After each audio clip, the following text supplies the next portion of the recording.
Hello दोस्तों, कैसे हो? उम्मीद करते हैं अच्छे होंगे। तो आज एक नई वीडियो लेके आया हूँ। दोस्तों, हमारे प्रमुख ग्रंथ रामायण की रचना की नींव डालने में एक पात्र की अत्यंत महत्वपूर्ण भूमिका थी। यह पात्र और कोई नहीं बल्कि राजा दशरथ की 3 रानियों में से एक कैकई थी। हम लोग हमेशा से यही जानते हैं कि कैकई के कारण भगवान राम को 14 वर्षों की वनवास के लिए जाना पड़ा और इसलिए कैकई को लोग भगवान राम के दोषी के रूप में देखते आ रहे हैं। कैकई वास्तव में एक अत्यंत सुलझी हुई और व्यवहार कुशल रानी थी जो भगवान राम को अपने पुत्र से भी बढ़कर मानती थी। तो आखिर किसके कारण कैकई के प्रेम और विचार भगवान राम के प्रति पूर्णतः बदल गए? तो आइए जानते हैं रानी कैकई के विषय में कुछ ऐसी बातें जो आपने पहले कभी नहीं सुनी होगी। कैकई का जन्म काया केकैया नामक राज्य में राजा अश्वपति की पुत्री के रूप में हुआ। राजा ने बचपन में ही अपनी पत्नी को किन्हीं कारणों से महल के बाहर निकाल दिया था और कैकई ने बचपन से ही अपना जीवन माँ के बिना ही व्यतीत किया था। मंथरा नाम के एक दासी कैकई का देखभाल किया करती थी। दासी मंथरा अपना दायरा बढ़ाने के लिए महल में रहते हुए बड़ी बड़ी योजनाएं बनाया करती थी। एक बार राजा दशरथ निमंत्रण पर कैकैया के राजा अश्वपति के महल में पधारे। उनका भव्य स्वागत किया गया और उनकी आवभगत में राजकुमार कैकई स्वयं कार्यरत थी। राजा दशरथ कैकई से अत्यंत प्रभावित हुआ और उनसे विवाह करने का प्रस्ताव रख दिया। पहले तो राजा अश्वपति ने दशरथ के पहले से ही विवाहित होने के कारण मना कर दिया, परंतु बाद में एक वचन लेकर इस प्रस्ताव को स्वीकार किया। वचन यह था कि रानी कैकई का पुत्र ही अयोध्या का उत्तराधिकारी बनेगा। रानी कौशल्या का कोई संतान न होने के कारण दशरथ ने यह वचन दे दिया, परंतु कैकई से भी कोई संतान नहीं हुई। तत्पश्चात दशरथ का विवाह सुमित्रा से हुआ। दुर्भाग्यवश दशरथ की तीसरी रानी से भी कोई संतान उत्पन्न नहीं हुआ। राजा दशरथ पिता नहीं बन सकते थे, जिस कारण वो बहुत दुखी रहते थे। इस समस्या का समाधान करने के लिए एक यज्ञ का आयोजन किया गया। परिणाम स्वरूप रानी कौशल्या के गर्भ में सबसे बड़े पुत्र भगवान राम ने जन्म लिया। कैकई को भरत नामक पुत्र हुआ तथा सुमित्रा को 2 पुत्र हुए जिनके नाम लक्ष्मण और शत्रुघ्न रखे गए। रानी कैकई दशरथ का सबसे प्रिय थी। सुंदर होने के साथ साथ वो युद्ध कौशल में भी निपुण थी। कैकई हमेशा ही राजा दशरथ को युद्ध में सहयोग देने के लिए तत्पर रहती थी। एक बार राजा दशरथ ने सम्रासुर राक्षस से युद्ध करके इंद्रदेव की सहायता की थी।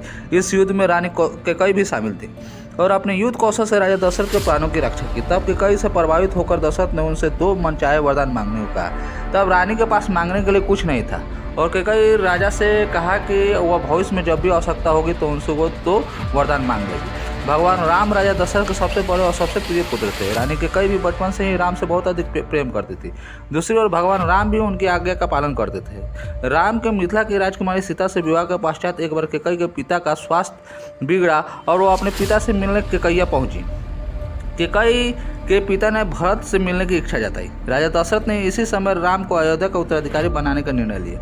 रानी कैकई समेत सभी इस निर्णय से बहुत प्रसन्न थे। कैकई की दासी मंथरा इस निर्णय के विरुद्ध थी और यहीं से उसने रानी कैकई को भड़काना प्रारंभ किया। उसने रानी से कहा कि राजा दशरथ ने कैकैया के राजा को वचन दिया था कि कैकई का पुत्र ही अयोध्या का उत्तराधिकारी बनेगा, परंतु अब राजा दशरथ अपने दिए हुए वचन के पीछे हट रहे थे। यह सुनकर रानी मंथरा बहुत क्रोधित हुई। दासी मंथरा ने फिर कहा कि रानी, आप तो राजा दशरथ के धोखे को नहीं समझ पा रही हैं। वो आपके भोलेपन का लाभ उठा रहे हैं। और मंथरा द्वारा कही गई इन बातों को सुनने के बाद रानी भी उसके भड़कावे में आने लगी और मंथरा से पूछा कि अब आगे क्या करना चाहिए। तब मंथरा ने कैकई को उन 2 वचनों के विषय में याद दिला और रानी को आगे का रास्ता दिखलाया।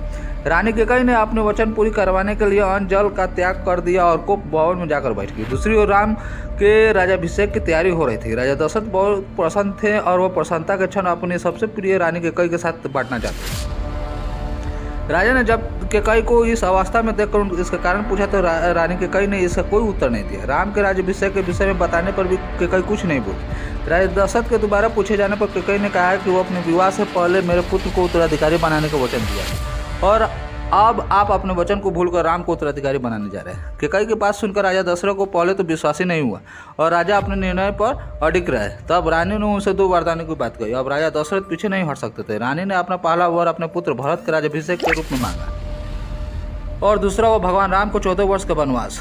रानी के दोनों वर को सुनाकर राजा दशरथ बहुत दुखी हुए। राजा के स्वीकृति नहीं देने पर रानी ने राजा को रघुकुल नीति का स्मरण करा दिया और राजा को न चाहते हुए वचन का पालन करने पर माता पिता के दिए आदेश पर चलने वाले मर्यादा पुरुषोत्तम राम बिना कोई प्रश्न किए वनवास जाने के लिए तैयार हो गए। राजा दशरथ को अपने सभी पुत्रों में से राम सर्वाधिक प्रिय थे। वो राम को रोकना चाहते थे, परंतु अपने वचन को पालन करते हुए राम वनवास के लिए चले गए। राम के जाने के दुख में राजा दशरथ की मृत्यु हो गई। यह सब बात भरत को ज्ञात हुआ तो वो अपनी माँ पर बहुत क्रोधित हुए। भरत भी अपने बड़े भाई राम को बहुत प्रेम करते थे। उन्होंने अपने मंत्रियों को राम को ढूंढकर अयोध्या वापस लाने का आदेश दिया। भरत ने अपने माँ को ऐसे काम के कारण उसे त्याग दिया था। इसी बीच भरत को राम के चित्रकूट में होने की सूचना मिली तो भरत ने चित्रकूट जाकर राम के पिता की मृत्यु के विषय में बताया और वापस अयोध्या चलने के लिए कहा। परंतु राम ने अपने पिता के वचनों का पालन करते हुए अयोध्या जाने से मना कर दिया और वन में भ्रमण करते रहे। दूसरी ओर भरत ने कभी सिंहासन ग्रहण नहीं किया, अपितु अपने भाई राम के चरण पादुकाओं को सिंहासन पर रखा। तो दोस्तों, ये थी रानी कैकेयी की कहानी। आपको कैसी लगी?